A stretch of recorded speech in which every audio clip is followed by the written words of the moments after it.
বছরের শেষে আবার মন খারাপের খবর টেলিপাড়াতে।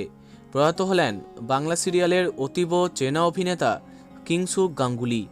শেষবার রামপ্রসাদ ধারাবাহিকে তাকে দেখেছে দর্শক। আমার দুর্গা, রানী রাসমণি, গুড্ডি, উমা সংসার, দেবী চৌধুরানী, অসংখ্য জনপ্রিয় ধারাবাহিকে তাকে দেখেছে দর্শক।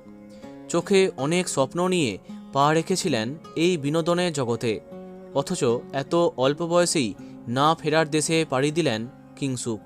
জানা গেছে দীর্ঘদিন ধরে ক্যান্সারের সঙ্গে তিনি লড়াই চালাচ্ছিলেন। চিকিৎসা চলছিল, তবে শেষ রক্ষা আর হয়নি। গতকাল 22শে ডিসেম্বর মারণ রোগ ক্যান্সারের সঙ্গে লড়াই থামল কিংসুকের। না ফেরার দেশে চলে গেলেন রানী রাসমণি ধারাবাহিকের গোবিন্দ সাঁতরা।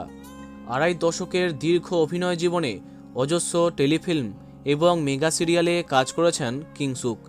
এদিন কিংসুকের মৃত্যুর খবর সোশ্যাল মিডিয়ায় জানান তার দীর্ঘদিনের সহকর্মী কাঞ্চনা মৈত্র।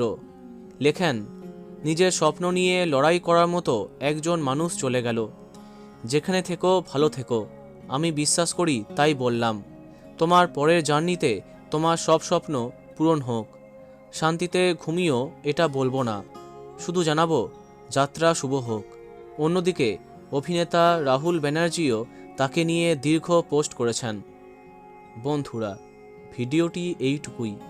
বাংলা বিনোদনের অন্যান্য খবর পেতে সাবস্ক্রাইব করো কারেন্ট পজ।